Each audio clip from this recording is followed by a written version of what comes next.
the next matchup is Guardians of the Galaxy Volume 3 Yeah. or Cocaine Bear. Right, so Cocaine Bear. I have no knowledge of this until today. But the poster, if you Google it, looks like a horror. No, it's not that. It just looks like the posters for Sin City. It does. Oh, it's exactly the poster from Sin City, but with the writing's been changed to... All I want is a Robert Rodriguez directed film, black and white, with like a little bit of colour, like Sin City. I want the bear to have a voiceover. It's a real thing. You say, what's it about? What is it? Is it literally... What do you mean? What is it about? I mean, like, is it a horror? Is it a comedy? Is it... What is this film and why is it happening? I'll tell you right now, Sam. February 24th, we're going to find out. We're going to find out. So...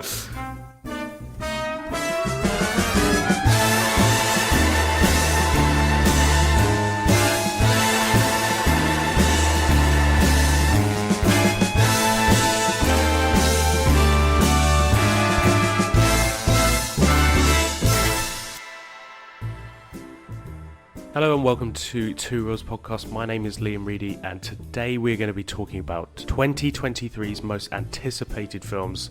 I'm here with Sam Mills. Thank you to everyone who listened to us during our long hiatus. It's been a few months since we've done an episode, but we're back to regular recordings. We got lots to look forward to in the coming months, from a 20th anniversary episode of Lord of the Rings, The Two Towers, to the continuation of the MCU with Ant-Man Quantumania. We're going to have some summer rewind episodes, some previously unreleased episodes from the summer this year, and loads more that we're going to be talking about in this particular episode. Just as we get into it, we are talking about the DCU announcement by James Gunn, the slate of films for the next 8 to 10 years. You find us at the beginning of this episode just having watched that video. We get right into it. Enjoy. Hello everyone. We're back. No, I think there's a lot of stuff in there. 8 to 10 years. Yeah. Superman doesn't happen until 2025. Yeah, but I can't help but feel like, so when Marvel started their MCU, there was a plan behind the scenes. But it was very like, it can only really happen if Iron Man does well. Yeah. And then after that, it was like, well, this is only going to happen if Captain America does well. And then it was like, Avengers was always teetering on the edge of like, they might not have Robert Downey Jr. So you'd be replaced with Don Cheadle. Oh, really? Yeah, well, he was always going to be like the replacement. If Robert Downey Jr. wasn't going to be in it, they'll be like, yeah, we'll have War Machine in it instead. And the story will be different, you know? Yeah. Well, that's actually the next War Machine installment is the War Machine story that's going to show that's going to be on. It's based on an Iron Man arc. Right. But they're slotting the War Machine into it. Before we get into the slog of the MCU. Yeah. The DC, this is kind of like... It's too much. But it's a different ball game now. Like then, no, I'm telling you this right now. The casual audiences are not going to see about 60% of that shit. No, absolutely. But you don't need the casual audiences anymore. Yeah, but you do. No, you don't. You do because the amount of money it takes to make things now. It will. See, but they'll have it dotted on. Like there'll be. There's enough of an audience in each realm. Even outside of like the movies, I think it's literally like this comic book bubble is going to burst soon. Yeah, I do agree that. I do agree. And this, I feel like, will be a catalyst. And I'll tell you what. One thing that is not a good indication is the video that we watched of James Gunn talking about it has been out for 2 days. Yeah, and hasn't even got 1 million views. Yeah. Okay. That's not good. Yeah, that's anything not a good Marvel. sign. Yeah. Any Marvel trailer. Yeah. Is millions and millions and millions of views. I know. In 24 hours. I know. There's something about James. He will bring he'll bring the audience come with him. It's too much. 10 years is like you can't tell what people will actually like in 10 years time. Oh no, I know. But Marvel would have had this same thing. It was just behind the scenes. Marvel do have their phases. It's obviously No, but even become part and parcel. outside the phase, what you were saying, like they had that original plan from Iron Man stuff. They would have had a 10-year plan. I don't think it would have been that long. I feel like each phase is. I know they are thinking a little bit further Now ahead, they do, but yeah. But at the time, say, getting up to Avengers was all just new. Was all just new anyway. Yeah. So there's no like, oh, they planned years and years ahead. That they were just like, let's get to Avengers. Yeah. And then we've got ideas Yeah. for afterwards. But let's get to Avengers. And then between Avengers and Age of Ultron, they're like, that was more than expected. You know, it did better than expected. And then they were like, right, let's do the next phase. And then obviously they once again were like, but the seeds, it was like a tree growing. It wasn't like... It wasn't like, here's the plan, things might change a little bit, but here's 10 years. It was like, well, the seed has been planted for Endgame so early. Getting there is just about navigating the waters to it. Yeah. In these smaller stages. This 8 to 10 years, so that would take us to 2033. Yeah. I just don't see comic book films being as popular Yeah, it's true. all the way down the line. There's always going to be people who want to see them. I feel like part of this video, though, is just to get people off his back. What do you mean? Like, where before you could do the whole, like, so Marvel will be like, we're going to try and do an MCU, but it is very much like you said, like especially at the beginning, where it's like this film, okay, that did well, okay, we can do this one, and they all hint to each other and stuff, and it was like a growing thing. Now it's just like people are like, yeah, but what's coming? Like, what's the plan with DC? And they're like, no, we've got plans. We're not going to reveal it all at once, but we have plans. It's like, yeah, but you've told us you have plans before, so what's the plan? So I feel like this is kind of like, look, guys, we have do you know what? Here's the fucking plan. Yeah. There's the plan. You asked for it. There is a plan.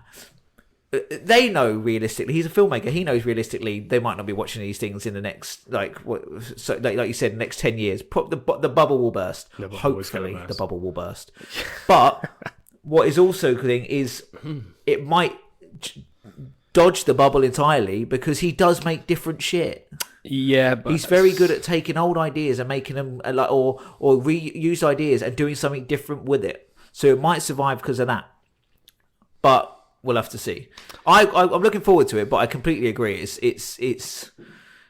I hope it works because it sounds quite cool, but I wouldn't be surprised if we get a couple and then the bubble bursts and there's no marketing for it. Watching the video did not calm the nerves. Didn't give me any ease. Yeah. As someone who's like a DC skeptic, you are a DC skeptic, I think, as well. You are, there's that element of bias, but I don't think I'm genuinely just not a fan other than Batman. But I think this is the thing as well. I think that he's done well where he's picked projects that are for the skeptics, because the reason that people hate the skeptics are the ones that don't like. Generally, it all stems from they don't like Superman.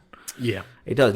Even the skeptics love Batman. Batman's like you like Batman, but you're very much a DC skeptic. But it stems from the Superman. So James Gunn's Superman will probably be something different anyway. But he's also put so much around the Superman that there's a Superman film coming. That's fine. That's cool. That's the kickoff. But don't worry. There's tons of other stuff. Yeah, and there'll be animated things and stuff. I like the idea of like it all being tied together, but whether it will come out in time is probably the biggest question. But what is this whole episode is about? I suppose this is at the end of this, we're gonna, because this is the anticipation episode. We anticipate what's coming, what we think is going to be good, what's some of that. At the end of this, we each have to put it doesn't be a pitch, but an idea of what we think the next thing is. What the next big thing? What's the next thing? We're very much in the era of superheroes. Yeah, I feel the 80s and 90s were action heroes. Yeah, definitely action heroes, horrors. Well, I think the 80s was the era of the action hero, and then even post 80s into the 90s was of the blockbuster. It was a little bit less about the one big name, and was more about the spectacle. Yeah, that's true. With the improvement of effects and CGI. That's true, yeah. So you had multiple action heroes or multiple names Yeah. rather than it just being Stallone, Schwarzenegger. Yeah, there was a lot of it. And It was, to be honest, it was a lot more ensemble casts. And there was a lot of genres as well. You couldn't be able to sum it up to one genre for the 90s And then, because it was very much the blockbuster. Once you get to 99, post Matrix, it was very much about sci-fi? it was a bit of a mixture of like science fiction, kind of Technology. the rise of technology. Yeah, CGI. Obviously predating that. You had the Animation. Terminator. I'd say noughties, like animation took a big... Yeah, I know you had the Disney thing going on through the 90s, but I Disney, feel like animation in itself in the noughties was... the Disney Renaissance period, which is 1989 until 2001. Yeah. Or maybe a little bit earlier, depending on who you ask, is another thing that I'd say was a staple of that time. Yeah. No, but I mean Shrek, all of those things, like 2000s, CGI animation, like all of the noughties and stuff. I know you had Toy Story in 95, but you also it became like it awakened multiple studios into saying, okay, there's a new area of filmmaking, which is CG animation. CG animation, 3D, and it really only took 3D off. animation. What was it? Yeah, It was called 3D CG, at the time, CGI? but they were all sort of 3D CGI. Computer generated. I feel like it really it gained traction. Yeah. In 2000, 2001. Yeah, there was almost like a Pixar DreamWorks off. And then that was the staple of the noughties, which was Pixar films. And DreamWorks. There was some DreamWorks and DreamWorks. Yeah, but it was Pixar. Disney Pixar animation. And it DreamWorks. was like, it was generally like it was. I remember you guys said it on the Pixar podcast. Like it was a thing. Every couple of years there was a Pixar film coming out, and it was like the new Pixar. Completely, none of them related to each other. Completely random story, but you were just so excited about it because it really went through a period where they couldn't wrong. They couldn't buy a loss. No, to save their lives. Yeah. Each and every film was a complete banger. It was like it's almost like the good version of whatever Too Big to Fail is. Yeah, I don't know what the good version of that is. Just big. Just too talented to fail. Too talented to like the right amount of talented that it won't fail. Yeah. But there was that, and then that led into, and then very much the Pixar thing led into the superhero. Yeah. And then that was a period where a superhero film would come, or Marvel would come out, very much that would say superhero, Marvel era, couldn't get it wrong. No wonder Disney own everything now. They had 2 eras back to back. 3, in a sense, if you include in the 90s. They've been killing it for the last 40 years. To transition this back into relevancy, being on the topic of Marvel and superhero films, I think the first one we're going to be reviewing this year, even though we're already into February, after a long hiatus. Because we are finally back. We're back. Yeah. This is it. I've got a couple of episodes that are going to be released pretty much straight after this. Retrospectively. Yeah, retrospectively. There's a bit of a somber rewind from having 2 films. One I really liked. Yeah. And one on long reflection. This is not the reason why we stopped doing the podcast, but to be fair, it was quite close. Yeah. One I absolutely hate now. You hate it? Yeah, that being Elvis, which I loved. Yeah. And Thor: Love and Thunder, which I can't stand. Hate? Yeah. I don't hate. I watched it and I felt exactly the same way as I did. It's just trash. It didn't grow, it didn't shrink, but it was never that big in the first place. It was just a funny movie. But yeah.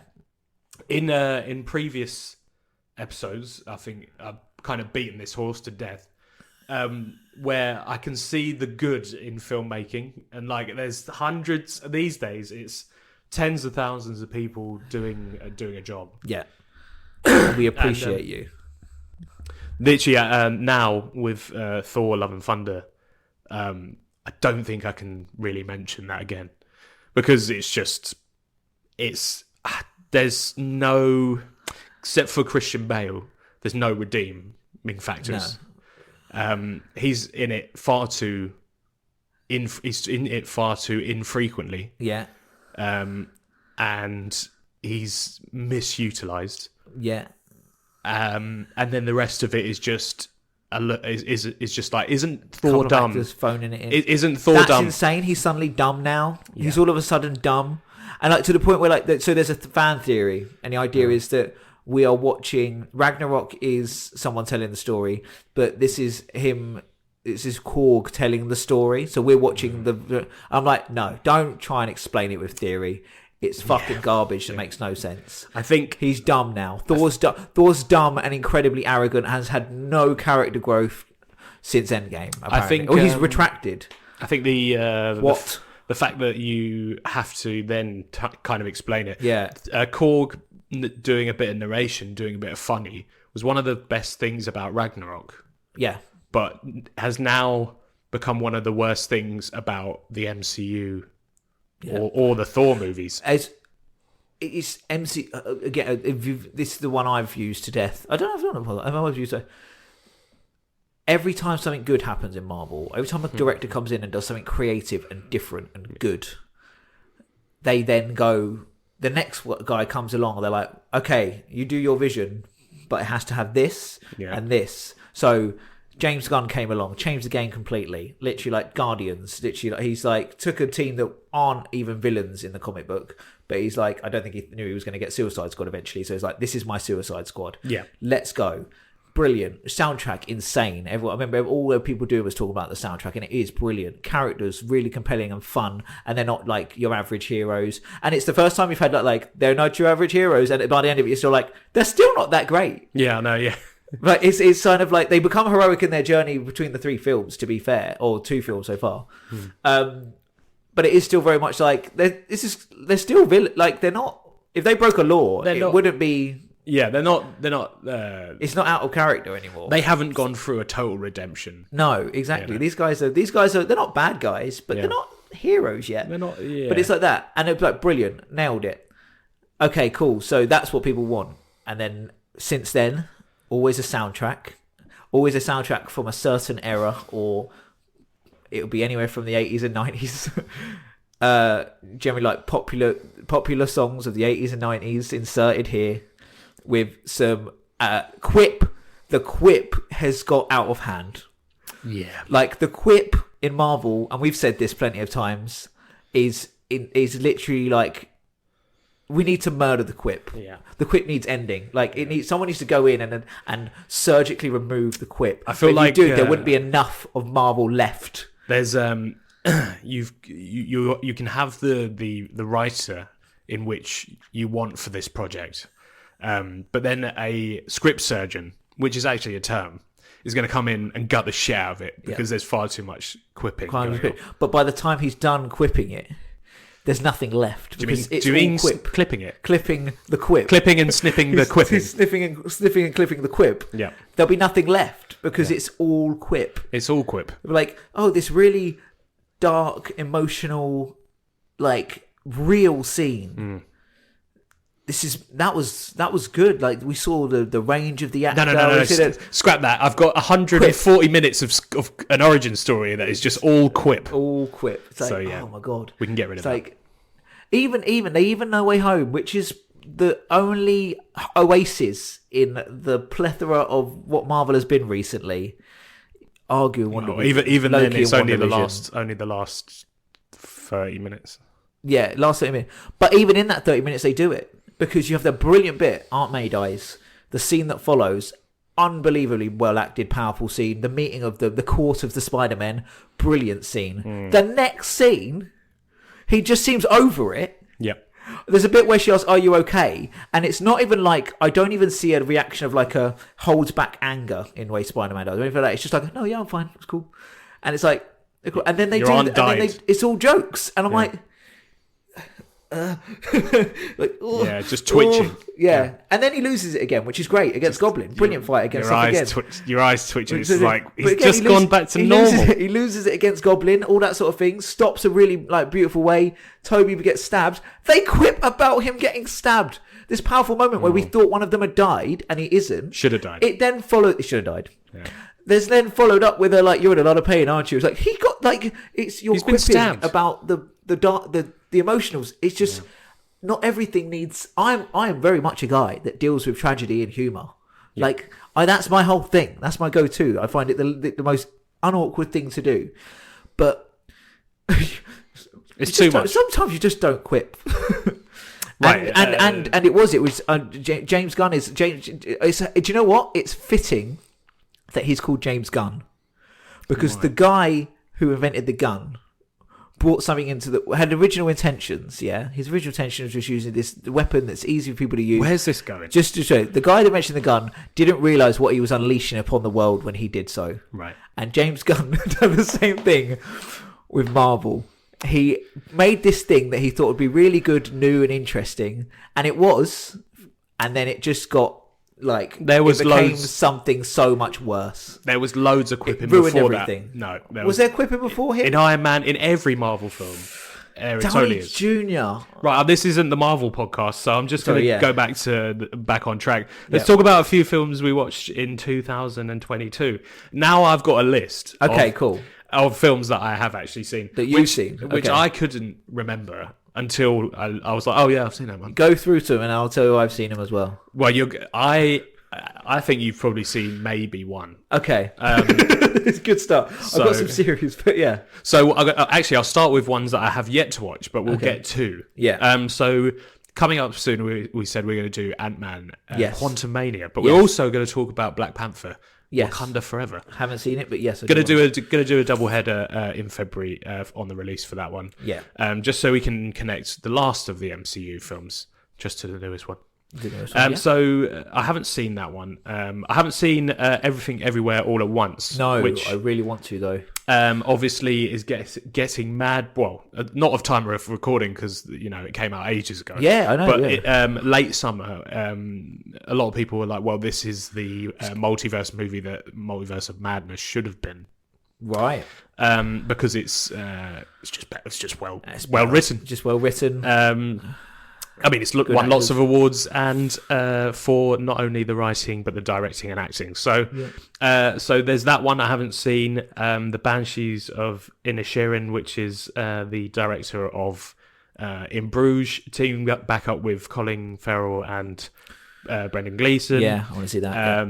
One film I wanted to watch, and I'm not like a massive horror fan, is Smile. No. Kind of freaky. Really wanted to see it. Yeah, that's why no. I don't need that in my imagination bank, to be honest. Imagination I don't bank, need that. Also known as the brain. No. My imagination bank is that bit between when you're going to sleep and you're awake, and suddenly the gates of your imagination open, and anything that you would normally know isn't real can become real. Cool. I don't need Smile in there. Let's go into what I have seen. I've seen The Menu with Ralph Fiennes and Nicholas Hoult and Anya Taylor-Joy. Oh yes, I've seen that come out. Is that good? Very good. Okay. I think you should. I mean, it's not something I'd say you'd go for. Yeah. But it's just a nice, well-contained film. Cool. Doesn't have to be huge. No. There's only a I couple like of these little ones. There's only a couple of sets, and it's very much about the characters. Cool. I like that. It's a thriller. Not enough of those. And is it it's an not original horror. Story? Yes, it's not. No, pre-existing text. No. Amazing. No. So you don't need to. It's just it's a thriller, but it's not like a horror. Again, it's just a good story. Mm-hmm. Very poignant. If you think about it, you're like, oh, that's got some subtext. It's talking about something. Yeah. What else have I seen? I have seen Bullet Train. Yeah. I mentioned that just before the podcast. Yeah. I was very adamant that I wasn't really bothered about doing one. And I basically am an idiot because I thought it was good. It was good, yeah. Not great, but I thought it was well worth a watch. Yeah. I thought it was better than you thought it was going to be. Another film I haven't seen, Black Adam. Didn't bother. No interest. Film I have seen, I'm flip-flopping now. He very much overhyped it. Yeah, 100%. I don't trust him anymore. Also, oh god, I haven't been trusting him for years. But the films I have seen, Prey, the Predator. Right, yes. On Disney Plus. That was good. Cool. Again, self-contained. Even though it's Predator, you might think, "Oh, I will feel I like have had to watch any more?" No, not really. Should be. They should be though. The nature of those movies should be. I think it's just a good film because it's detached from the rest. Yeah. Okay. You don't really need to. But that's what a Predator film should be. Like they're all detached. That's the point. They don't have this joining. Not everything needs to be connected. What was the film? There was another film that came out that was completely original. I can't remember what it was. It was amazing. Another film I have seen, the All Quiet on the Western Front retelling that is on Netflix. It's a great film, a classic novel. Really good, really brutal. I don't recommend seeing it if you're squeamish, because there's lots of gore, as you would expect in a war film. Yes. Set in World War One and filmed in 2022 or 2021, where directors don't give a fuck about holding back. They're more just like, oh, the horrors of war have been unleashed since Saving Private Ryan, so we've got to up the ante. It's a war movie now. Yeah, we're expected to. To be fair, we expected to make veterans walk out. That's like the goal now. To be fair, the subject matter is hard, and it's like an anti-war film. So it's supposed to be. It's like Hacksaw Ridge. It's not. I know Hacksaw Ridge had a main protagonist where you were like, well, he's heroic, but it is pretty much an anti-war film because he's what do you call it? He's a pacifist, isn't he? Oh, okay. Doesn't have a weapon. Yeah. So it's very much in the same vein of like, it's not promoting war; it's showing you the horrors. Even though a few shots I was a bit like, it's a bit too heroic. Anyway, great film. See How They Run, which is a. I need to watch. These are so many. Like these are all on this. I just haven't watched them, and it's annoying me. Which is a film, a murder mystery, based around the Mousetrap, which I actually saw the day before going to see the Mousetrap at the West End. Oh, okay. And I didn't even realise. Oh, okay. So you kind of saw them in the weird order. Saw them in the weird order, yeah. But it worked out. Where the Crawdads Sing, which is a book, where I went to see a film. I didn't go to a theatre to see a book, but it's based on a book. That was okay. It was good. It's just a drama. Okay. So it's about a girl who gets abandoned in the swamp, and basically everyone in the town is like, "Ooh, swamp girl." Anyway, Swamp girl. Yeah, that's like, I mean, that's not the blurb. Swamp girl. That's not the official. Yeah. It's not the official blurb, but I thought we might have saw the trailer for it or something. I saw the Uncharted film at the beginning of the year. Oh god, and it's trash. We saw that. It's terrible. It's absolute garbage. I love Tom Holland. We don't need to cast him in everything. No. I don't like this popular cast a popular actor in things because they're a popular actor, which is happening a lot more and more, and it's becoming a problem. I also saw Nope. Oh, which is a Jordan Peele joint. The most relatable horror for me ever, I think, because that's literally my reaction to all horrors. Yeah. Nope. Gotta say, I watched it in like 2 parts. I've not seen it, so I know I won't relate to it. I've just realised that, heard that in my head. Yeah, but I saw it in 2 parts. I liked the overall idea of it. I just think the execution wasn't as good as people make out. Okay. It's a high bar. It's a very high bar. With Get Out. Is it Get Out? Get Out. Again, films that I haven't seen that I do want to see is The Northman. Yeah, I want to see that. Again, yeah. So I did actually see quite a bit. There's still quite a lot. Did you see... So I haven't seen the original Knives Out, but have you seen Glass Onion? No, I've seen Knives Out. Did you like Knives Out? I thought it was okay. Okay. I didn't think... Again, I think it was a little bit overhyped. And spoilers for... you haven't seen it? I've not seen the original. Okay, then we won't talk. We'll get to do a podcast and we'll do both. Okay, cool. So 'cause I've seen the second one. And okay. again, you don't need to see. And I haven't seen the second one. No, but they're doing a whole like Poirot thing where they're same detective, different story. So you don't really need to see one, see the other. I enjoyed it, so I like the vibe. So I'm happy to watch the first one. But, yeah.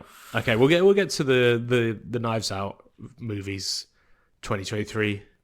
Another film I haven't seen. I've just done the same as what you've done. I looked through the list.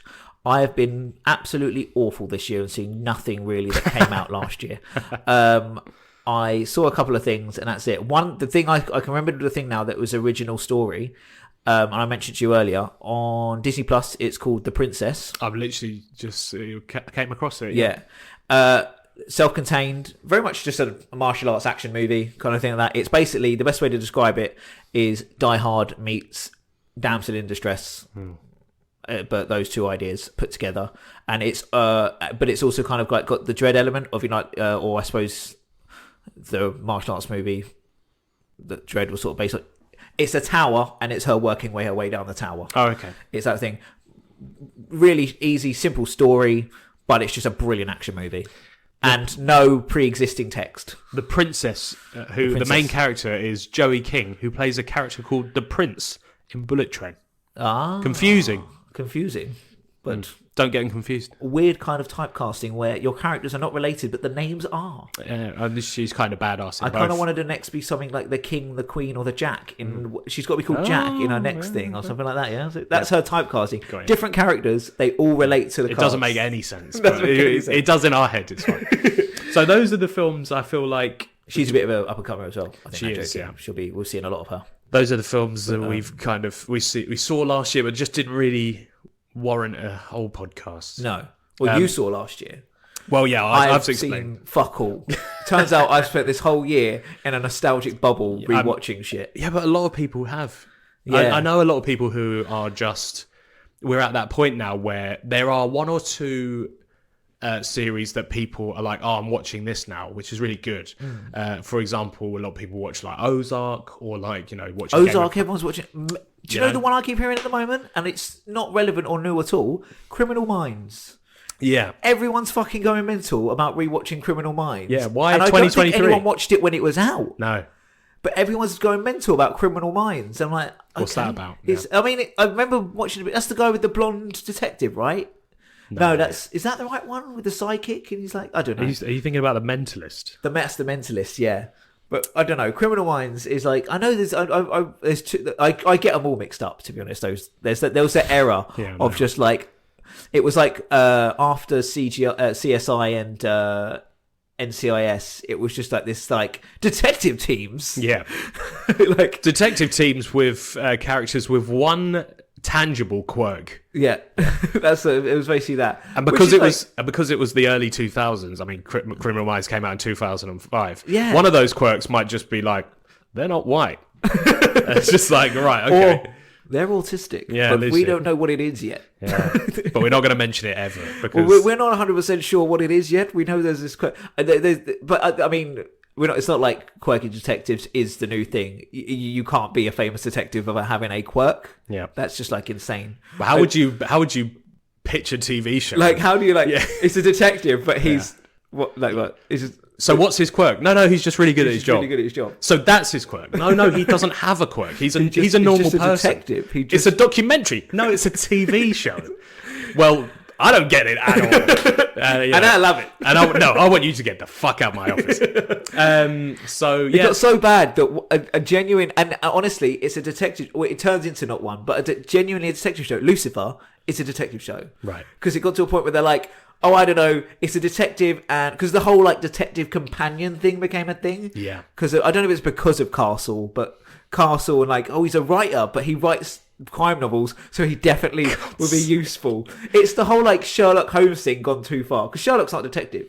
Yeah. He is a detective, but he's not an official police officer. No. He is a very smart guy that helps the police.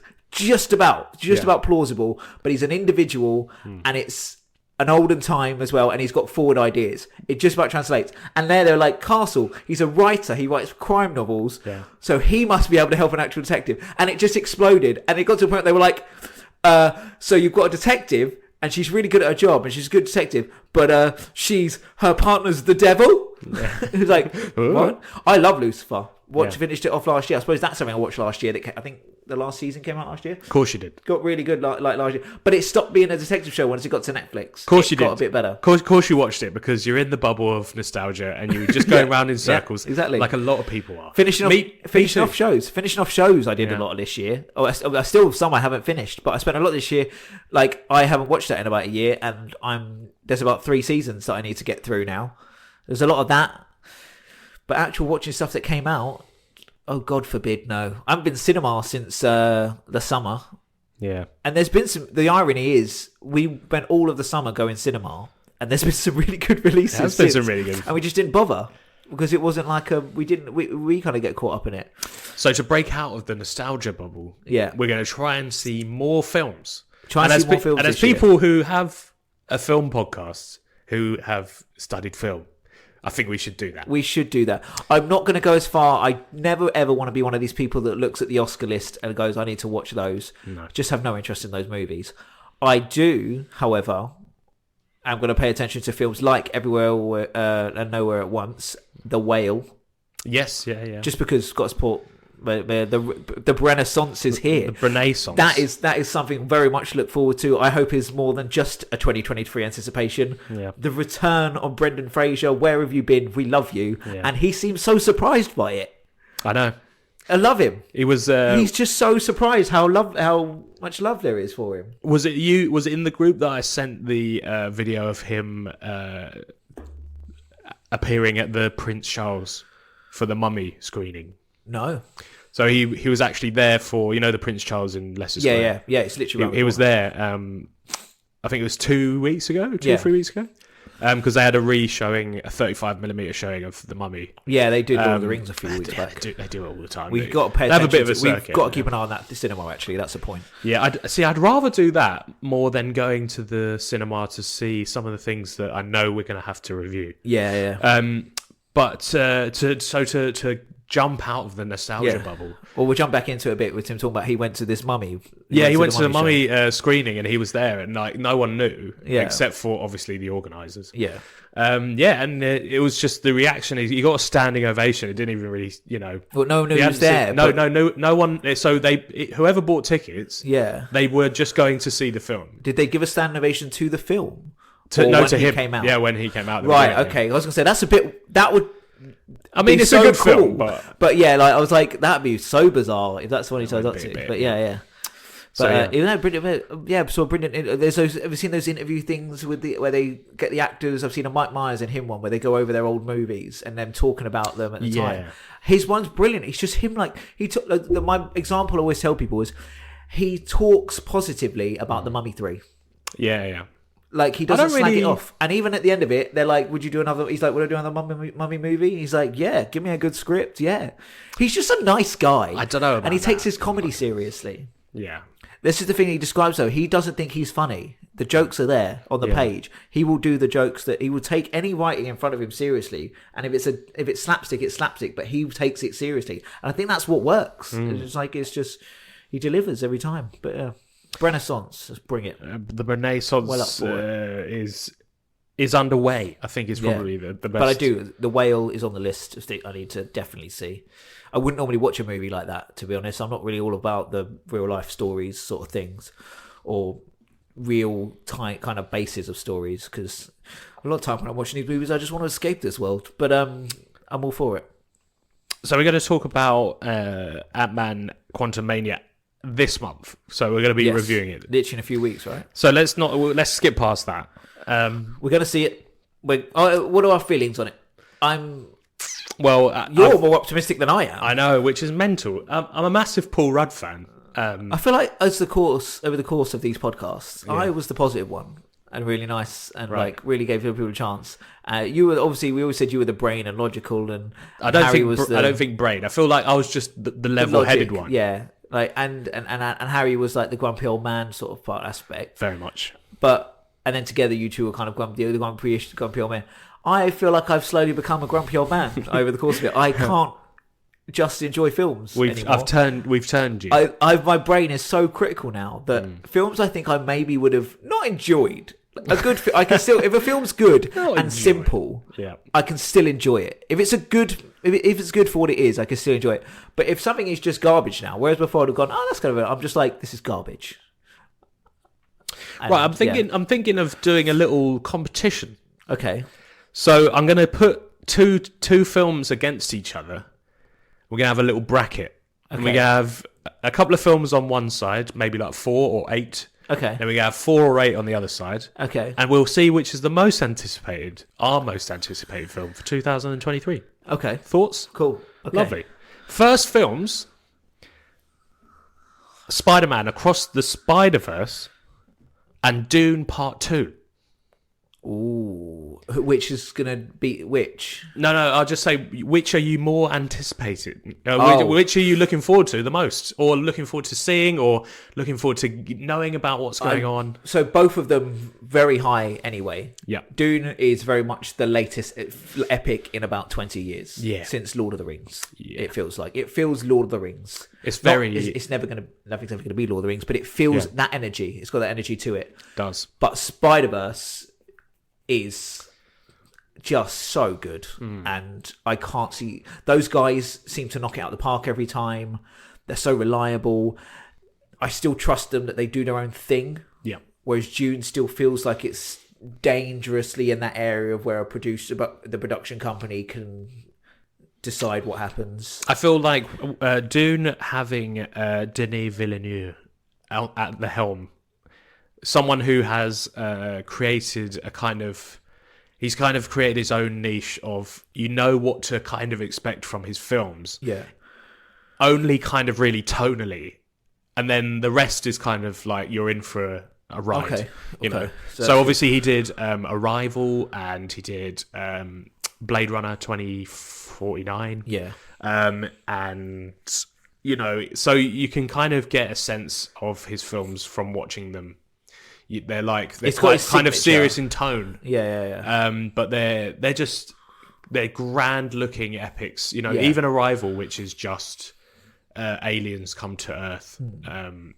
So like some of the cinematography for that film is like, it doesn't need to necessarily be that great, but it is. Yeah. It's just fantastic. Yeah. And obviously Dune was amazing to look at. Yeah, and it was a great film. We really enjoyed it. And it was a great film. So, you know, I feel like, yes, you might think the studio may have, well, they always have final input, really, unless it's a Tarantino movie. Yeah. So, yes, I believe you're right.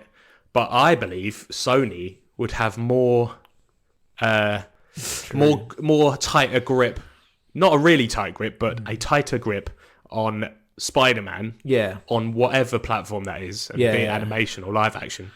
Than Denis Villeneuve would have with a second part of a film series that has already been so globally accepted as a great movie. I mean, that doesn't... We know for a fact that isn't Spider-Man. The original Spider-Man trilogy is the third one is 2 really successful movies and then a production company going, oh no, we know what we're doing. We know it. Yeah. So we've already got previous. So we know it can happen. Yes. Egregiances. But no, okay, fair enough. I think maybe because it's, for me as well, because it's Spider-Man's going to swing it. And to be honest, I've been looking forward to the next Spider-Verse movie and thinking about that. I almost forgot about Dune until it was mentioned. So I think that's my determined thing. So I'm more Spider-Verse than Dune. Okay. What about you? I also am going to go for Spider-Man. Yeah. As much as I loved Dune, I'm basically biased. Yeah. Because Joe and I have met Lord and Miller. So oh yeah, that's true. Yeah. Friends of the channel. So that counts. Yeah, I'm sorry, Dune, as you can pump as much money into it as you want. You can for part 2, you can cast whoever you want as Paul's sister. I think they're gonna probably go with. Oh, is that a big character in it? Yeah, I think they're gonna go with Florence Pugh. So because she's everywhere. Another film I've seen last year, Really just to good, go back for but- like 2 seconds. Don't worry, darling. Also, don't worry about it. Don't worry about going to see it because it's shit. Yeah. So, Well, it's just there seems to be this thing that in particular was weird because they done what's the good movie? There's a good, almost like Midsummer. yeah. Oh, it's good. Really good. That's her, isn't it? Yeah. Yeah. So a cult kind of like weird society cult film. Yeah. And then they've gone, oh, we've got one here. Just set Oh, in the it's good. 50s instead. Yeah. Yeah. But it's actually just garbage. Yeah, it's just garbage. Cool. Anyway, that was a sidetrack. So we're going for Across the Spider-Verse, which I Yeah. can't wait for. That podcast is going to be great as well because Yeah. that'll be a day one going to see that. And Maybe do a bit of a spectacle. Maybe do a bit of a similar thing we did before. I think we are Spider-Man. saving. We don't think Spider-Man we've one. actually talked about the Into the Spider-Verse because we were saving it for because we were going to do it at the end Part of last Spider-Man year one, but we didn't. Yeah. from No Way Home, but Very we true. ended up just having to cut it for time. Yeah. So, we'll be talking I about think we Into knew the it was coming Spider-Verse. as well. Yeah, Into the Spider-Verse and Across the Spider-Verse. Yeah. Coming at the end of the year. Yeah. So, that's one matchup. The next matchup is Guardians of the Galaxy Volume 3 Yeah.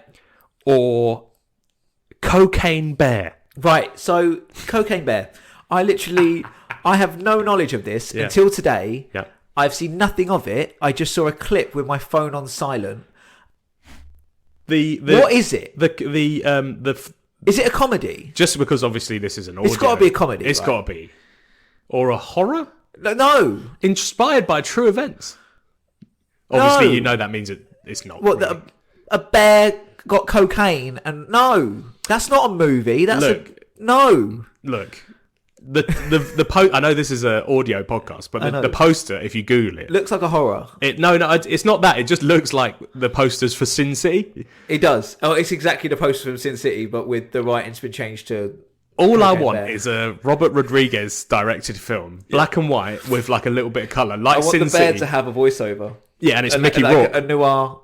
You know, And the like bear has a voice. no, it doesn't. Oh, but but I'm no, saying yeah. that, but like Is that because what it's, it's like? because it's Sin Yeah, City. I want a noir style voiceover from the bear. Cokes up bear. I have. It's What- a real thing. You say, what's it about? You What know, is what, it? Is it What do you literally- mean? What is But it I about? mean, like, is it a horror? Is it a comedy? Is it what is this film and why is it? I'll tell you happening? right now, Sam. February 24th, we're going to find out. We're gonna find out. So, Okay. right. So, Cocaine Bear or Guardians of the Galaxy Volume 3. Well, for me, most anticipated is Guardians of the Galaxy because I don't know what this other film is and only found it earlier today. Right. Okay.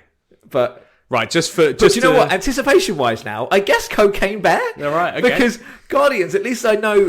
There's always that like out of doubt. I'm not sure how it's going to be. You know what I mean? Because of Marvel. So I am so anticipated for it. I have no idea what this fucking film is, and now I need to see it to find out. So Cocaine Bear. Fair play. I'm also going to go Cocaine Bear because lack of knowledge. I mean, we're going to go see Guardians. It's fine, but in terms of think anticipation, we are, I but- see. I know what to expect. We had the holiday special. Did we watch that? I haven't seen it. No, we've not seen it. Yeah. I've seen it. It's good though. Yeah. It's good. Apparently it's good, yeah. It's worth a watch. Yeah. And then Volume 3. We're gonna go see it. I'm sure it'll be great. Yeah. And then I'm sure it'll be really. It's Gunn. I've still got my faith in James Gunn, so hopefully. I'm sure it'll be emotional because It's the last one, and yeah, and he's good at doing that. He likes to pluck our heartstrings at the moments, and he holds his emotional moments a little bit. The quips are there, but he does hold them. Yeah. End of Guardians is still. They don't just do it. They just don't. End of 2 with Yondu's like When he funeral dies, scene yeah. and stuff. Yeah. They don't just end it with a quip. No. They hold it. That's So why it's better. it's Less why it's- quips Yeah. in a The movie. guy who introduced the quips, the guy responsible he for the didn't quips, uses them introduce the less. quips. We've already talked. Well, talked he about this. escalated them. We've already talked about it. Projectile weapons still existed, but the gun made it change the game. Oh God, that analogy. So 2 very similar films up next. The Super Mario Brothers movie and Christopher Nolan's Oppenheimer.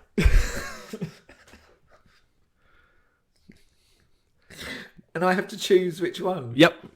Yeah. So Well, no, I you am- just most. Which of those are you most looking forward to seeing? Or I mean, it's a weird one to look forward to because It's a weird one to look forward to because Chris Pratt as Mario is shit. So I mean, I've seen the trailer for Super Mario, and actually, don't mind it as much, so that because the comedy looks on track to what I like, I kind of understand why they don't do the Mario voice.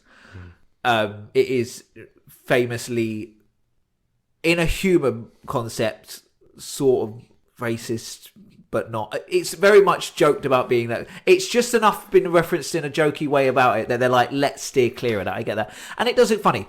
But to say I'm looking forward to Oppenheimer is a bit of a weird one. Yeah. I'm sure it's going to be a great movie. Again, it's not usually the kind of thing I will watch because it's so fucking serious. Yeah. But it's Christopher Nolan, and I actually, on the notion of trying to be better at watching things this year, I do want to start watching some more real things. Yeah. Get into the real world a little bit. So I think without a doubt Oppenheimer's going to be the better movie. Like that's not in question at all. Yeah. But personally looking forward to a bit of enjoyment, Mario. Right. But Oppenheimer. See, I don't think Nolan. Chris Pratt is a good choice for Mario, regardless of what voice. Chris, it does. This very much falls into the thing of they've got him because he's big. I'm telling you right now, there could have been other people. People can say that the accent or the character is racist all they want, but if it was a video game character that was dressed in Victorian garb, top hat, tails, and spoke in a posh Victorian London accent, no one would give a fuck. Yeah. But because it's not, because it's a little bit different, you're like, it's the same. That would be the same level. But I don't. The thing but is, no one cares. The thing is, but the whole thing's been blown out of proportion. The whole Mario voice thing. Yeah. That it's actually neutered the character. Yeah. So it's just like, well, then he's just not Mario. So. Yeah, it's not. He looks like it because it's easy to CGI a Mario. I've heard a good argument for why they've changed these, because I was a bit against Sonic at first because I was a bit like, he's not Sonic.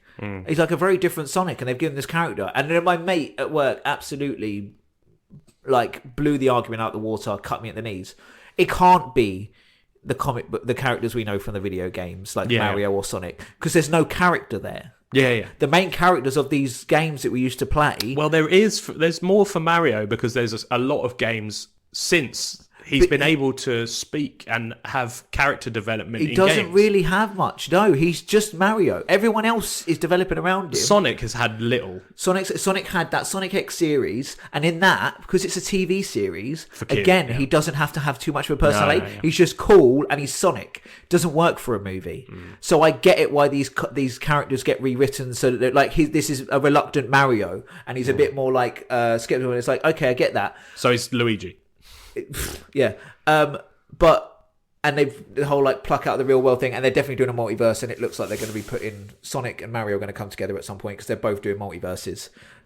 Nintendo are starting a Nintendo U. Just watch, it's happening. Well, don't they own them, the rights to? They own Sonic, yes. So there'll be a Nintendo U coming. But Nintendo U is going to be a thing. They've opened with multiverse. They've both opened with things going from one world to another. Sonic was actually quite good. So Mario, I'm kind of holding hope for a little bit as well. I agree with the Chris Pratt thing. If the studio did go, do you know what? We're not even going to deal with this Italian horse thing. Let's just cast someone else. There are so many voice actors or people that they got Chris Pratt because he's Chris Pratt.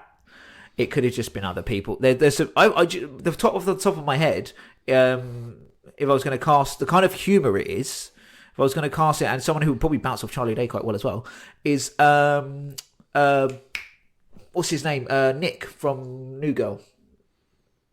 Oh, is it Jake Johnson? Jake Johnson. Oh, yeah, that would be great. Brilliant doing those sort of that. He would be brilliant in that kind of role. Or plenty of there's plenty of voice actors that could have just done it, nailed it pretty well. People that jump it that you would have seen on screen and that, but they've got Chris Pratt because he's Chris Pratt. And I think that's going to be their downside. He's fine and that's good, but it's just going to be Ryan Reynolds voicing Pikachu. Yeah. Where it's Detective Pikachu is a great movie. But it mainly works. But it's a great movie. It still holds up. I still really enjoy it. But it is very much like Ryan Reynolds. It's not Pikachu as we know it. It's Ryan Reynolds. Yeah. So it's and I think Chris Pratt is falling into that boat a little bit. But at least in Detective Pikachu, there was a reason why it wasn't. Oh no, yeah, they explained it well. This is why I don't understand if they do another one because that's supposed to be happening soon. Yeah. But I don't. So Chris Pratt is casting of it. I'm not. So it's Oppenheimer. So it's Oppenheimer. Yeah. So we talked so long about Super Mario. It ain't our podcast. It ain't a tangent. That's true. So Oppenheimer. Yeah. So most of our content is tangents. Next one, that's true, is two films which have got little asterisks next to them for two totally different reasons. Okay. The first one is Aquaman and the Lost Kingdom. Okay. AKA Aquaman 2. And the next one, now I'm going to have to be very careful with this, is Indiana Jones and the Dial of Destiny, AKA, I think, unless I was having a lucid dream where there was already one, is Indiana Jones 4. 5. Unless I was having a lucid dream where there was another one. Yeah. So it's Indiana Jones 4. 4. Because we all had that really weird joint dream. Around 2007, 2008. Yeah. Right. So... Where there were aliens? Never. I can't remember. I don't understand. It was a dream. I forget it. All I can picture is Kate Blanchett with a fringe. Yeah. So yeah, what's so you're going Indiana Jones 4.5 or Aquaman 2.0? Well, after the James Gunn thing, who knows? It might be the end of the superhero thing anyway. Those ones are hard to be, and anticipation is the wrong word for either of those movies. I suppose I'm anticipating them, but it's more like I'm anticipating whether I'm going to be expectedly disappointed or maybe not. So I don't know. Let's say Indiana Jones, just because it would be it would just be such an out there thing if it turned out to be this amazing movie. Yes, and one thing that gets me slightly it gets me torn between the Indiana Jones situation is that it's Indiana Jones 4, maybe 5. Yeah. But it's also directed by James Mangold, who did Logan. So, and he's got a good track record. Okay. Good enough track record. Good enough track record for me to give the smallest, and I mean smallest, benefit of the doubt. And also, I think the podcast talking about the original trilogy, and then the Fever Dream, and then the subsequent Indiana Jones. Oh, we are going to mention the Dream? Gonna have to, I think. I don't think so. Right, okay, we can just ignore it. So we ignore dreams all the time in the old days. So it's given me a little bit of. I don't want to give it the platform. So I'm looking forward to doing the podcast. I'm obviously. Oh, okay. So things around it are sort of looking you forward to it as well. And then as soon as it's really bad, I'm really going to enjoy going for the throat. Yeah, just go and just going very much Jurassic World. They are fun. This is the sort of like, I suppose this is the positive that this brings us now. Like, if something is so bad, is the post film group therapy. It just brings us so much joy. Like it is a weird. It's a weird release of that serotonin of just, it's all coming from a negative place, but so much like joy. Kind of just really going in on a film that fucking deserves it. That does deserve it. And it because they do spend a lot of money, and for them to fuck it up is like seriously, guys, come on. How are you that out of touch? So we're looking forward to Indiana Jones. I'm just going to call it out of those two. I'm going to call it Indiana Jones Dial of Destiny. Okay. Or so yeah, I mean Aquaman. Yeah. They're gonna recast Amber Heard with Emilia Clarke.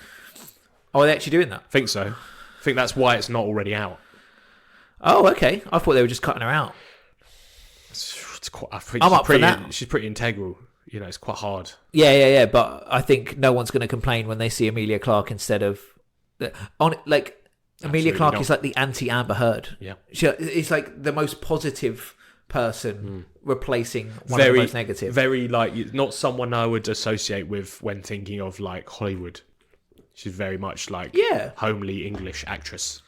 Yeah. Very much the antithesis of Hollywood actress Amber Heard. Yeah, absolutely. Anyway, the less said about Aquaman 2, Yeah. The Lost Kingdom. Yeah, we'll see how that goes.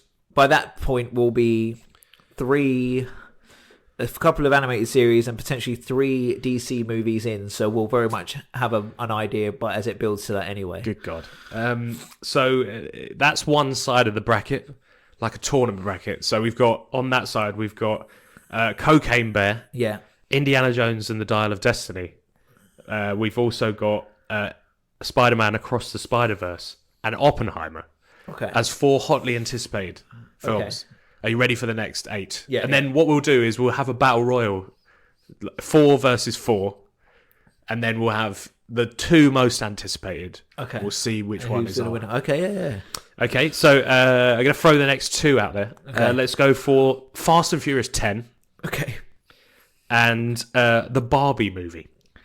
Barbie movie, hands down. Yeah? Genuinely, actually, quite excited about it. It's Margot Robbie. We know that she's famous. I like Margot Robbie. I feel like she's getting close to that in everything sort of thing, but she's doing her own projects, which I like. She's gone straight into the right, cool, I'm popular, brilliant. Here's my vision. Harley Quinn got better as soon as Margot Robbie took the reins. That's why everything from Birds of Prey onwards is good, essentially. Right. So it wasn't very much. It's famously, it was in first Suicide Squad movie, The Other Dream. No, we can't even deny that one. That happened, and we let it happen. Yeah. It was very much she was being directed, hence the daddy little monster and looking nothing like Harley Quinn and just being hot chick and thingy. Yeah. But acting her ass off, she did really well. Birds of Prey was her movie, like she produced it, I think. She took the reins of Harley Quinn after that. It became her creative thing. Even in the Suicide, she's very much, and that's why it gets better. She's done a few things and she's quite good. Barbie is her project. Like my brother worked on it, and she was actually one of the producers coming around okaying the sets and stuff. Oh, okay. Yeah. It's how he got. He didn't meet her. His mate did, but yeah. It's just he said there was just this girl in a coat, just sort of like this. It was quite cold that day. Overcoat kind of just sort of like showed up, was like checking things off, and then turns out it was Margot Robbie. So I'm looking to that because I think she seems like she can make good movies, and it's an interesting concept, which I still don't know enough about that it's still anticipating. And what was the other one? Fast and Furious 10. Fast and Furious 10.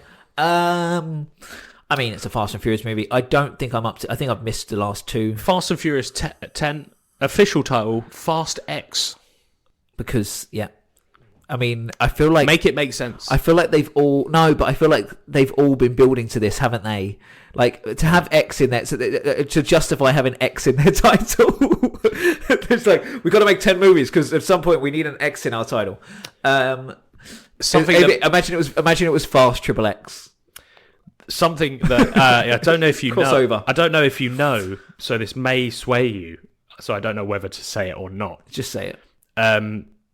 Some additions to the cast Of Fast X. in the form of Brie Larson, Okay. Jason Momoa, Okay. Michael Rooker, Yeah. and I know you're particularly fond of this one, so hold on to your seat. Cardi B. I mean, yeah. I don't even know what she looks like. Okay, fair enough. But yeah, so I don't know if that sways you in any way. But Momoa does. I Yeah. mean, I still haven't seen the Cena one. With Right, John Cena okay. in it. And, like, I want to see that. But I know famously that a lot of people that enjoyed the Fast movies up until that point, me being one of them, Yeah. kind of saw that one and were like, oh, there's not really much driving in it. And I'm telling you, the fact that they had Dom, who is a man who is all about family. Yeah. Family. So they just had a member of his family, Yeah. aka John Cena, who looks Yeah. nothing like Nothing like... They're Diesel. completely different heritages. It just doesn't huge work. change in complexion. Does not work. Grew up together, experienced their father's death together.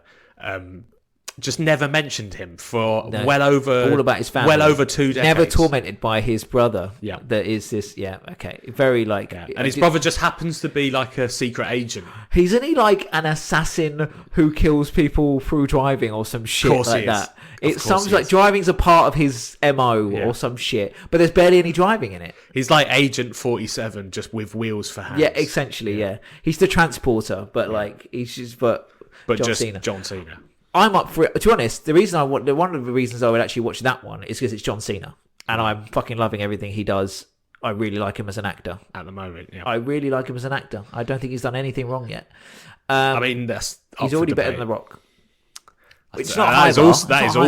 That is also up for debate. Not a high bar, but I think he's better than The Rock. Right. Okay. But you were always a Cena fanboy, so this is literally carried over. This isn't off-brand. This is, yeah, but never over The Rock. But yeah, and then yeah, so Barbie with that one. I just think it's going to have the more substance. Honestly, I genuinely think it's going to have a lot of substance to it. I think it's supposed to be a bit shocking how substance it will be. John Cena was in one of the Transformers movies, Bumblebee. Yeah, so let's have Transformers: Rise of the Beasts and Creed was that 3. a little segue there? I was like, it only works when you don't point it out. That's why I do it. I'm here to ruin your segues. It's fine. Bumblebee and what? No, Transformers: Rise of the Beasts and Creed 3. So Creed, I have absolutely no investment in whatsoever. Really? Not seen any of them. I've seen the first one. It's really good. Supposed to be really good, yeah. Rocky films, I have a degree of separation from. I've seen them. Yeah. Again, can't quote them the way others can. I know I enjoy them. I don't know which ones I've seen, which ones I haven't. I enjoyed them. They're all the same fucking movie. Don't let Harry. Honestly, like the guy gets punched in the head so much. Why does he win? It's just no. But I've heard Creed is very good. Michael B. Jordan, fucking amazing actor. Yeah. But yeah, so why not? So I have no investment in them whatsoever. So for me, it is very much Mine, yeah. This is a very. I've chosen these two because I knew neither of us were like. But Transformers, I'm not bothered about it. Neither of us were like, oh yeah, I can't wait to see Creed 3, or I can't wait to see. It's more like, which do I like least? Yeah. Like which do I like a little bit better than the other one because they're like really low on the list. Transformers. Oh, maybe Transformers loses though because I know they're bad. Yeah. So. Because I know it's going to be. I've not seen Creed, and I've heard, and do you know what? It feels like there's some substance to it. So maybe Creed wins because I don't know for sure whether I don't like it or not. Transformers hasn't been good since the first one. They had that little revamp. It was okay with Mark Wahlberg, but it still wasn't. No. Okay, so I'm going to go for Creed. # bring back Megan Fox. Right. I think that's too late for that. No, probably not. Yeah, there definitely is not going to be the same hashtag for Shia, so who is infinitely better in those films. Shazam or Wonka is the next one. Ooh. So, again, my brother worked on Wonka. Because a big part in that. So I'm anticipating that for personal reasons because he built a lot of the sets we're going to see, and it will be on screen. So I'm anticipating a sense of that'd be cool to see my brother's work. It's musical. I know that. I like a musical. Willy Wonka is a thing that I'm not really a massive fan of. The Johnny Depp one. I've seen it and it was alright. Obviously, I love the Gene Simmons? Gene Simmons? Not Gene Simmons. What, from Kiss? He's the guy from Kiss. Gene. What are you talking about? The guy who plays Willy Wonka. He's Gene. Him. Gene something. Gene Wilder. Gene Wilder. That's it. Yeah, love Gene Wilder's version. Obviously, and that is a musical as well. It's Gene Simmons. Gene Simmons. It is a musical version. Fair enough. Wonka's being played by Chalamet, our boy Chalamet. Timothy Chalamet. But what was the other one? Shazam. 2. I really liked Shazam. Yeah. I thought it was good. and I'm looking forward to see. Do you know what though? No, Shazam's good. As much as I do enjoy it, and it's like that. Wonka seems like it's going to be a bit of a nice little. I feel like it's going to be Great Showman vibes, but with Willy Wonka. God no.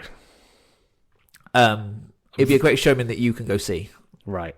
Without like, I feel like it's got more serious tone than it should. What, Wonka? Yeah.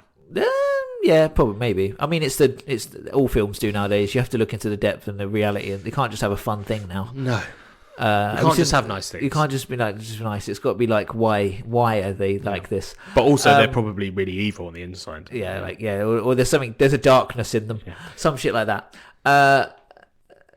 So you know that what we see at the end of Gene Wilder's Willy Wonka, that moment, it's an entire movie of that. Yeah, that's what it's like. Let's take that moment and expand it. No, I think Wonka just takes it with that one because I've got the personal investment, but also I don't know what to expect from that. I know that's what I'm saying. I think that's why it wins. I think these ones where I don't know what to expect is where I'm a bit more anticipating with it being Shazam 2. Yeah, I'm thinking Shazam more of the same.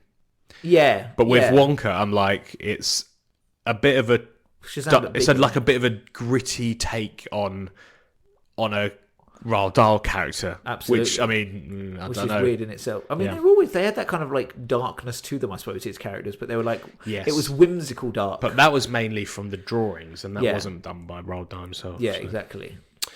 Okay, I can't remember if that's 2 or 3 sets. Essentially 4 more movies on that one. So next one, I'm going to go for this might be a toughie, probably not, but let's go for Mission Impossible: Dead Reckoning Part 1, which is a bit of a mouthful of a title. Yeah.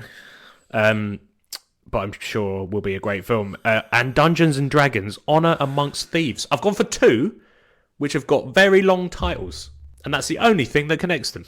So you're going to say Dungeons and Dragons? No. Let's just get it over and done with. No. You're going to say Dungeons and Dragons, and I'm going to say Mission Impossible. No. I'm really anticipating both these movies. I really am. Dungeons and Dragons just because are they going to get it right or not? No. That's the big thing. No, is it? No, because the trailers look garbage. No, it looks like it's just going to be a fun adventure movie, which is all it needs to be. Okay. It doesn't have to pay attention to this rule books or anything like that. I play the game. You doesn't have to be on par with the rule books. They can break the rules. Everyone does their own thing with Dungeons and Dragons anyway. Yep. It's fine. They can tell their own story as long as it's kind of got the like tweaks of like the universe in there. That's all that really matters. As long as it's a fun adventure movie, they've done it. It'll be fine. And as long as they do that, I'm good. But Mission Impossible is Mission Impossible movie, and they just get better and better every time. So I've been rewatching the Mission Impossible movies anticipating for Dead Reckoning. I might have to start doing that myself. For anticipation for Mission Impossible: Dead Reckoning Part 1. So Part 1 as well. Yeah, like you know, it's going to have a sick ending. These are going to be it's a 2-part, and these are going to be the last Mission Impossible film. It's going to be a sick ending. Look, the trailer for Mission Impossible: Dead Reckoning Part 1 is the best trailer of the last 10 years. You've said this a number of times. It got leaked early online on Twitter, and I remember just seeing it and being like, oh yeah, the last Mission Impossible was really good, so I'm sure I'll watch this trailer. And by the end, I was like, I have to watch that again. Yeah. There was so much emotion and so much the trailer. It was fantastic. Yeah. And whoever made it should probably get a pay rise. Trailers were a medium. So my anticipation is probably my personal, not to give the game away too much, but it's probably one of my most hotly anticipated films. It is for me as well, and one other reason that Hayley Atwell, she's sick. She'll be a great addition to the team. She's going to be a great addition to the team. Yep. I thought that those 2 were the last of the choosings, but I think I might have to squeeze another one in. So, right, okay. That was 2 more. That was 6 more. So I need another 2. Another 2. Right. Now it's getting tough. Yeah, we're on about 10 movies altogether, though. So all in all, there'll be 8. You've got 8 at the moment. Okay. No, so that was it. You'd have 4 on each side. Yeah. We'll split it in 2. Yeah, I think that is. I think. So do we need 2 more? Have you got the list written down? No. Okay, how are we going to? I'm going to go by memory. Do you remember who we won? Okay. Yes. So I think you've done 8 Spider-Man. movies. Spider-Man. Across the Spider-Verse. Yeah. That was one of them. Oppenheimer. Cocaine Bear. Cocaine Bear. And what was Indiana Jones? Indiana Jones. That was 4 from that side? I think so. Yeah. And then we had Wonka. Yeah. And then we had Creed. Yeah. Barbie. Yeah. And then Mission Impossible. And Mission Impossible. So that's 4 and 4. Yeah. 4 and 4. Yeah. Lovely. That's it. Yeah. That's all good. Cool. So right, let's do out of the first 4 that we chose. So we had Indiana Jones, Across the Spider-Verse, Oppenheimer, and Cocaine Bear. Cocaine Bear. Which would you say out of those 4? If you went to the cinema tomorrow and they were all out, And I could only choose one. You could only choose one. Which one would you see? Spider-Verse. Right. Okay. Yeah. Across the Spider-Verse. Right. This is gonna be tough because there's only 2 of us, and we both get a vote each. Yeah. And I would actually have to say Indiana Jones. Okay. I just, as much as the film that shall not be named happened, Yeah. I still love the character enough. Yeah. And I still have that much faith in the director. Yeah. That if it was like you can only choose one of those films to go see right now, and then you can't see the rest, I'd be like, right, it's got to be Indiana Jones. I get that. Yeah. And for that, Yeah. I will change my vote. Right. Okay. So Indiana Jones. That was a compelling argument, wasn't it? I think that's a good enough argument. Yeah, because Okay. I was torn between the 2. I guess that is a very good point. If I was there and it's like the next, You can't see the other ones until like 3-4 weeks later. I need to know if it's good. Yeah, I need to I know one is going to be good, so it's Yeah. almost like by not seeing it, I'm like, it's okay. Yeah. I know that one's okay. If it was like, right, the rest you can see next month, I'm Yeah, like, yeah, well, yeah. I can only see one of these. Across the Spider-Verse, I'm sure will be a really good film. Yeah.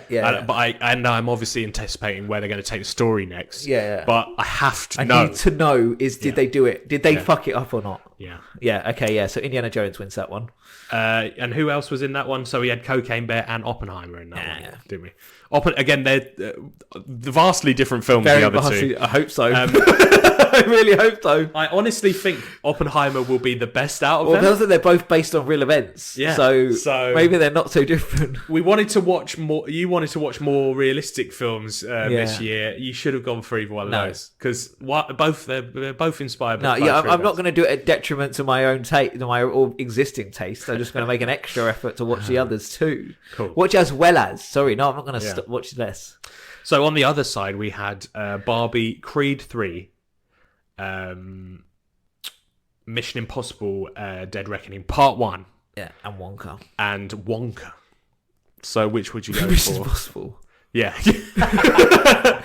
feel like that's the quickest one. I've never wanted to see a movie so much more. I've actually been anticipating it for 2 years. I mean, before COVID, Yeah. Hayley Atwell on her Instagram showing like the different training they were doing. Oh, nice, her yeah. and what's the name of the? I always forget her name. The girl from she's in Hobbs and Shaw. She plays Shaw's sister. Oh, The other English girl.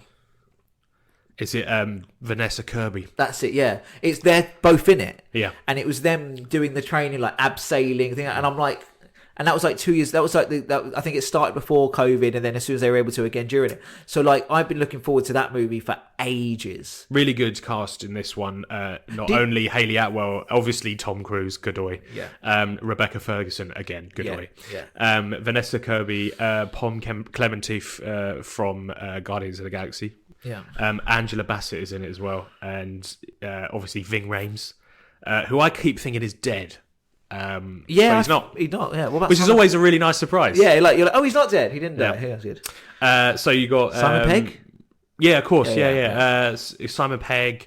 We need our audience plant. Mark Gatiss is in it. You'd recognise him from I know Mark, yeah. Doctor Who. Yeah. Nicholas Holt's in it. Not sure his role at the moment. Is keeping it very vague. Oh, okay. And then you've Well, got... that's what I like about these. We never know who's going to be, what they're going to. I don't know if Hayley Atwell's the villain or not. And then you've got Indira Varma, who is a British actress you'd recognise from Game of Thrones. Okay. She's the one who is with Pedro Pascal's character. Yes, She's I know exactly, Luther's ex-wife. Yes, I know exactly who she is. Yeah, Fantastic actress. So it'll be good to. I mean, it's got an amazing cast. It's also got they always Carrie. do. I don't know how to. I keep forgetting how to pronounce his name. You know, from Princess Bride. from Robin Hood, Men in Tights. Yeah, Princess Bride, The Crush. He's in Stranger Things. He's the mayor. Yeah. I want to say Carrie Elwes. That's probably not, but he's like a class. He's a classic 80s actor. He's so good. Well, 90s actually. Yeah, and so it's a star-studded cast. Yeah. Not only am I hotly anticipating and they're always good. Yeah. now that I'm looking through the cast list, Even more. So you've got the trailer plus that cast list, plus we know they get better. They seem to be getting better. plus the trust I have The trust, in Tom Cruise, and now. he's just re-established our trust with Maverick. With Maverick and the previous couple of Mission Impossible. Yeah. So I watched. I don't think I've seen what one. I've missed one. So I watched Ghost Protocol. Who's in that? I think that's the one I haven't seen. So Which is the one with Henry Cavill. That the one you haven't seen? Yeah, which one is the one with? No, I've seen the one with Henry Cavill. That was Yes. the last one I saw. Yes, Is that the last one that came out? that is Mission Impossible Fallout, I believe. That is the one. Is that the last one that came out? Yes, 2018. I haven't seen Ghost Protocol. So that's not even the one before that. That's the one before that. So that's technically Mission Impossible 4. Yeah, So I think that's where Renner comes in, right? yes, I haven't seen where Renner comes in. right. And then the one after that is Rogue Nation. And then No, maybe the one I've after seen Ghost that Protocol is and I haven't seen Rogue Nation. I might have missed 2. you might have missed 2. I'll find out when I do a watch through. Well, I've got both of them, so I'm you going can to probably watch borrow them them. all through. Yeah, So so beginning. out of that bracket, it's got to be Mission Impossible. Mission Impossible. Yeah. So And I think it's obvious who's going to be the overall winner. So now, in the ultimate test, it's Indiana Jones versus Tom Cruise. Not even Ethan Hunt. It's Indiana Jones. Okay, just Tom Cruise. Indiana It's Jones. Not versus- Harrison Ford versus Tom Cruise. It's Indiana Jones. In the title of hotly anticipated films of 2023, Two Reels podcast, it's Indiana Jones versus Tom Cruise And friends. as kind of Ethan Hunt. As even that. Okay. But yeah, so how do you choose? Because I really want to know what happens in this goddamn Indiana Jones. I know. I need to know if it's good. And I also... Does my anticipation of needing to know if that's good override my anticipation of that's going to be a fucking of great getting movie? blown away by another Tom Cruise action movie. Like, I know this is going to be a great movie and I can't wait to see it. It's probably the most excited I've been about a movie in a long time. So I don't really have many doubts about Mission Impossible. Yeah. But in the back of my mind, I'm not like, oh, I've seen the trailer. It's they- the complete opposite. No, I've it's- seen the trailer of Indiana Jones and I'm like, I'm not really that impressed. I haven't seen the trailer. But I still want to know because it's Indiana fucking Jones. Yeah. Whereas the opposite is with Mission Impossible, we've already said. Yeah, you know. So, it looks amazing. Which And anticipation wins, the positive or the negative?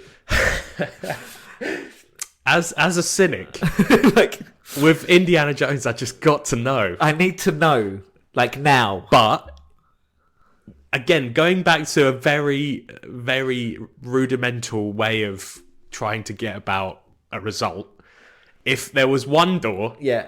at the cinema, one screen that had Indiana Jones and the Dial of Destiny, shocking title, Yeah. and then Mission Impossible, Dead Reckoning, Part Part one. 1. Ironically, not the worst title there. Great title. Great title. As long as you want it. It's I don't care. wordy. It's a great title, but it's wordy. So if you had Indiana Jones, Dial of Destiny, Yeah. you had Mission Impossible, Dead Reckoning Part 1, the door would blow off the hinges and I'd be in Mission Impossible enjoying my popcorn within a split second. Yeah. Because you're right, that it is positive or negative Anticipation. anticipation. But it's just so, I want to see it so much. But It's like, I'm amped for it. Yeah. Yeah. And I feel like, from what I've seen so far with Mission Impossible Dead Reckoning Part 1, it's shown me enough Yeah. that I just, until I actually see it, and if it is bad, I won't believe anyone that says it's bad if it is bad. Yeah. So if someone says, oh, the trailer was really good, but it was pretty naff, Yeah. I'd be like, I don't believe you. I don't believe you. So I have to go see it. Yeah. Whereas Indiana Jones, if someone said to me, it's actually really bad. Yeah. Oh, it's actually really good. No. If someone said it's really bad, I'd be like, yeah, okay, yeah, I believe you. Yeah, but if they said the opposite and they said, oh, it's really good, I'd be like, oh, fair play. No, even then I wouldn't be like, I'd be like, I don't believe you. Oh, okay. No, I'm ready to believe them face value on that. Whereas again, Mission Impossible, I'm like, you're lying. But seriously, it can't be. It's kind of like that is a little bit of a. It's a little bit of a. It's a little bit of a reveal that I don't think I could bring myself to just go and see a film because it's really, really bad. Yeah. Or like I'd make a choice based on the negativity. Yeah. I'd have to be like, well, I'm actually really, really looking forward to. Chances are I'm going to sit through 2 hours of like enjoying a film rather than finding out in the first few minutes that this one's bad. Yeah. And then having to sit through the rest of it. Yeah. No, I think overall Mission Impossible wins that, which is fitting because I do think it is out of that entire list the film I'm most looking forward to. Yeah, well, so it worked this year. Yeah, it's probably one of the things I'm looking most forward to. Actually, they're just such good movies. They're so well made, and we know the twists are coming, but they're always fun. Yeah, and I don't think I'll ever get tired of a fake mask, a fake face reveal. Oh God, like it's the full over the head. Yep. I was joking about it with people the other day, and it's just you can't just peel it off. Like you don't go from the side. You have to go from over your head. I can imagine a sort of like a silly spoofer where someone tries to peel it off and it gets stuck, like because they did it from the side. But in the movie, it's always just like. Didn't they do that in like what film takes a piss out of it? Didn't they do it in like Austin Powers or something, where it's like they like. Take a mask off and he tries to take the mask off of Basil's mother. Oh yeah, no. So in the beginning of it, it's the whole like that's not film. A woman. That's in the second movie. Isn't it like he takes off the mask and it's someone else underneath? Anyway, yeah. I can't. What is it now? Yeah. It's a classic trope of the Mission Impossible films. Yeah. Which I mean, every time they do it, it's like, wait, it's someone else. Yeah, it's just like it was him. God, the amount of double crossing that goes on and like changing the little voice. They got like a little strip on their Adam's apple or like on their throat, and they take it off, and it's like then their voice goes back to normal, and they had the voice of the other person. Was it them? Was it them that?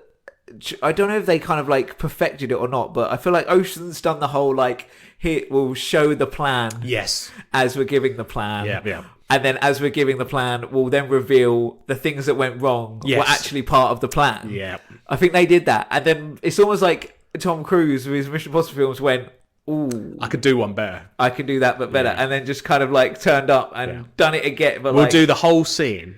And then we'll show the whole scene from another angle. And then at the end of the scene, it will turn out that it was Tom Cruise all along. The one in Rome starts with his girlfriend getting shot in the head. Oh, and then the one in Rome. Which you know the one where it's in... that one is where it's that really good actor who died a few years ago is the villain in it. It's all set in the Vatican sort of thing. Oh, is that Mission Impossible 3? With Philip Seymour Hoffman? Yes, yeah. Oh, okay. It might be 4 though because it's the second one with Seymour Hoffman though. No, there's not 2 of them. Oh, okay. There is only one with him. Yeah. Oh no, but the story's being told from a. Yeah. It's being told in a way like they've already done something. Yes. Yeah. And it's like they've crossed him already, and it's that sort of thing. It starts at the end, and it basically starts with his girlfriend or wife getting shot in the head, and you're like, oh shit, it's all about. And then it jumps back, and it's how it got to that point, and then it was like it wasn't her. It was like, and he didn't know. It was like the bad guys put the face thing on us. Of course they did. It had to do with the face thing. Yeah. The thing with that one was. And I told you I've watched Rogue Nation. No, I've watched Ghost Protocol, which is the 4th one. And the wife/girlfriend, I think it's his wife, is not in the whole film the whole time. And they just reference her like, oh, something happened to her. You know, like, I'm sorry about what happened to her. Yeah. You know. And Jeremy Renner was one of the agents tasked of like looking after her. So on his watch, she died. Oh, okay. And then it's only revealed right at the end that she didn't die. Like, and I'm like, what happened? So not only in the film did they do a face thing, and it's like it's not her, but off camera they did it as well. So it's like they just doubled down, just like they did. They fell for it twice because he calls her in the one with Henry Cavill. Does he? I don't even remember that. Doesn't he? He bumps into her. Don't they go to that medical facility in the jungle? Oh my god! Remember at the end before the helicopter fights, and she's there, right? Oh my god! Is she? Yeah, his ex-wife is there. Yeah. Oh god, this is so unnecessarily interconnected, and also I feel for Why isn't it garbage? I know, but what I feel for the actress. Saying it out loud sounds garbage. I can't remember who, but it's not garbage. But yeah, Mission Impossible: Dead Reckoning Part 1 has got to be. See, you know it's going to have a good end. See, it's going to have such a good ending. The whole of the last couple of days in anticipation for this podcast. Yeah, I've been trying to think like, what actual films do I want to see? You know, like, so making a list of like, this one would be good. They're mainly all blockbusters. Yeah. You know, usually each year you have smaller films which come out of nowhere. Yeah. As well. So I'm sure there'll be some of those. Yeah. But the main blockbusters, the ones we're basically going to see, the ones we're going to talk about, and I think today was just. Every so often, I was just coming back to, but when's Mission Impossible Dead Reckoning Part 1 out? Yeah. And every time saying the full title. Saying the full title Mission every Impossible, time. Dead Reckoning Part 1. So it's tough to kind of say anything else. Yeah. But there are loads of good films. And, there should be good films. You know, we talked a little bit about like the superhero films, obviously because of the James Gunn video that just came out. We're going to see that one through right to the pop. Yes. We'll be there. We'll be there for the pop. Definitely. And we'll give our report on the pop. Yeah. And whenever that happens. I'm sure we'll still be doing this. I know we've only been doing it for 2 years and a bit. Yeah. But I'm sure we'll be still doing this when finally no one goes to see another superhero film. It may be. There's always going to be a Batman movie. Yeah. That's just I feel like that's always going to be a thing. Yeah. There's always has been. Even before the superhero things was a thing, there was always Batman movies. Yeah. But other than that, yeah. So, but to be fair, man, the fact that one day, maybe very soon, that the comic book bubble does burst, I'll tell you what, that's the real Mission Impossible.